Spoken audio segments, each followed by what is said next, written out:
The first breath of the jungle hits my face like warm water. It is thick and alive. It smells of wet earth, leaf rot, smoke. My skin prickles, my chest opens. I hear birds that I cannot name. Insects make a steady, soft drum. Voices rise. Voices fall like the river. I feel the world I know slip away. I stand small in a vast, patient place. A tiny plane drops me onto a rough airstrip. The plane sighs and leaves. The silence that follows is full. Silence that listens back. I lift my pack and step toward a narrow path. The path slides into green. Leaves brush my arms. Roots pull at my boots. My heart speeds, not with fear, but with a slow, growing wonder. A woman waits at the path's bend. She smiles without hurry, eyes calm and bright. I am not a spectacle. I am a guest. We are in a valley in Papua New Guinea. Mountains rise on either side like quiet guards. The river runs steady and wide at the valley's floor. The land is older than the maps I carry. It holds rain in its arms, gives it back in green. The air carries the story of water, stone, sky. The village sits beside the river. Huts stand on low poles. Smoke lifts from small fires at the center of each home. Children play near the banks, skip flat stones. Dogs nap under a breadfruit tree.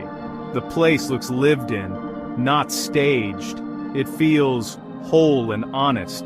I arrive by walking from the airstrip, up and down through a web of roots, over trunks, under vines. Now and then the valley takes me in. The land frames each step. People move in it like fish in water. Simple order, a place for tools, a small cooking area, a space to sleep. Clothes hang like small flags. Smoke keeps insects thin and food warm.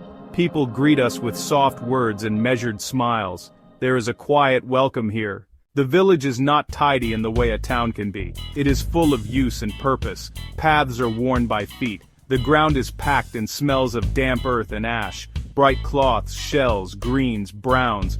The life here arranges itself around need and gift. Sounds build the scene. Children shout and laugh. A woman hums as she pounds taro. Men speak softly and check nets or traps. Chickens cluck in the shade. The river sends its steady voice. It all blends into a living score. My ears try to sort the parts and find the meaning in rhythm. Faces are open and patient. Eyes study me with a calm that asks little. Hands move with skill and purpose. There is no rush to impress, only the steady work of a day. I feel invited to sit, to listen, to learn. Warm, slatted light. Small birds watch. The smell of cooking rises, sweet and smoky. A child points to my shoes and laughs, and an older woman taps my shoulder as if to say, "Welcome." Morning comes with small movements. A low fire is the first signal. Smoke curls and carries the scent of yesterday's food. People rise with the sun, fold themselves into work. A child runs barefoot to fetch water. Another carries a basket of ripe fruit. There's no hurry, only purpose. Women tend the gardens at the day's cool edge. They bend like plants and whisper to the soil. Men check traps, mend nets. They move with quiet economy. Tools are simple: a stone blade, a wooden spear, a woven basket. Each bit is used until it cannot be used anymore. Then it is mended or remade. The day is organized by tasks, not clocks. There are times for planting. There are times for fishing. There are times for song. There are times for carrying water and wood. Children learn by doing. They follow elders and imitate. The work is a school without papers. It teaches skill, patience, and attention. Even in bright hours, shade matters. People sit to sort seeds, tell small stories, and laughter threads through the chores like a bright ribbon. The sound of hands, the scrape of spear tips, the soft talk of friends, the music of a life focused on the next meal, the next repair, the next season. Shelters are built from what the land gives. Wood frames hold thatch roofs. Poles lift the huts above wet ground, and small creatures, Floors are packed earth. A low central hearth is the center of heat and life. Smoke rises slow and keeps insects thin, coloring the air with a steady, warm scent. Tools are made by hand. A young man shows me a spear carved from a branch, tipped with a sharp stone. He sharpens it with a coarse rock and oils the handle with plant fat. A woman mends baskets with a patient rhythm. Each tool holds a story of many hands. Each repair is a promise to use again. Fire is always near. It cooks food, dries clothes, and warms cold hands. In the evening, the fire is a place of talk, a center that gathers eyes and voices. Stories move in the smoke, names are called, and elders speak. The fire keeps the night less empty and makes the world feel held. Bark softens to a woven mat. Pots are blackened from flame. A child's blanket smells of river moss. I sit and feel the warmth wash over me. The small touch of a hand on my sleeve is a welcome. The night feels long and safe in the close light of the ember. Food grows from patient care. Food grows from patient care. Food grows from patient care. Gardens hold taro. Gardens hold sweet potato. Gardens hold banana. Gardens hold cassava.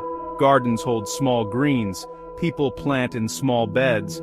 They know the soil like a book, rotate crops, and move plants to rest. A woman taps the ground and tells me which patch needs more leaf mulch. Her hands move with calm authority. Hunting is careful and quiet. Men use spears. Men use bows. Men use traps. They move slow in the green and listen. Fishing is done with nets and small canoes. At dawn, men push into mist and return with fish that still glint. The food is direct from place to plate. It tastes of river. It tastes of soil. It tastes of smoke. Meals are shared and loud with thanks. Plates are not many. Food passes in hands. A fish roasted on a stick. A heap of sweet potato wrapped in leaves. A bowl of greens. People say a few words before eating. Sometimes, they raise a quiet song to thank the land. Rituals thread through the day and the year. Births, coming of age, marriages, funerals, shells, leaves, body art. The ceremonies hold stories and names, teaching a child where she comes from and where she will go. The land gives, but it also tests. Rain can rise fast and flood paths. A long dry can thin food and water. A sudden fever can take a person when a clinic is many days away. These facts live in the lives of the people like a quiet drumbeat. They pace the work and the care. Medicine draws from the forest. Plants and bark are used to cool fevers and ease coughs. Elders know which leaves soothe, which roots to avoid. Sometimes remedies work and sometimes they do not. When a child is very ill, the whole village bends toward the family. Danger is always close to the hunter. Snake in tall grass, wild pig at night, a steep slope slick with rain. The people teach their young to read the land, listen to the sky, the rivers change, and the birds. Loss comes without much solitude. A funeral is long and public. People gather, people sing, people remember, they cook, they cry together. The grief is communal, both heavy and held. Life here has less private grief and more shared support. That makes sorrow feel less alone. Living here teaches small truths that grow with time. Time bends to light and weather. A day is measured by the sun and the tasks it brings. There is no rush to buy or to chase. Work is done because it matters to the next plate, the next child's school day, the next season's seed. Care is practical and constant. People mend tools and share food. A bowl of cassava may mean a neighbor eats tonight. This kind of sharing is a muscle. The act of giving becomes an ordinary grace. Patience grows when you plant a seed and wait. Skills take time to learn, and many hands to pass them on. The young learn by watching, by small tasks, by failing and trying again. The elders teach with calm, and the songs carry memory. I learn that slow knowledge is deep knowledge. I leave with a new measure of time and a softer pace in my chest. I carry the smell of smoke and wet earth with me. I take the names of a few plants and the melody of a song. The village taught me how small acts, sharing water, fixing a basket, singing at dusk, are the scaffolding of a good life. The farewell is calm and long. We stand by the river as the sun begins to slip. Faces are steady and eyes are kind. Hands meet and hold for a quiet moment. We do not rush the leaving. We honor the time with small gestures. A child presses a leaf into my hand like a small talisman. An elder sings a soft line and then is silent. The river keeps moving. Smoke drifts and becomes a thin memory against the sky. I carry the weight of many small kindnesses in my pack. I also carry questions. I do not leave with answers that fix everything. I leave with respect and a wish that the world listen more and judge less. The people here live with steady skill and a quiet faith in each other. Their struggles are not simple. Their joys are bright and true. I ask only that we meet them with thought, not quick decision.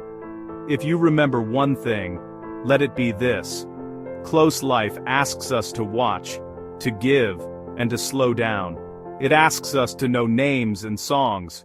It asks us to be humble in the face of the land's power. I walk away with a softer step and a promise to hold these lessons. Thank you for watching. Subscribe to Global Explorer for immersive journeys into cultures and places the world is quickly losing.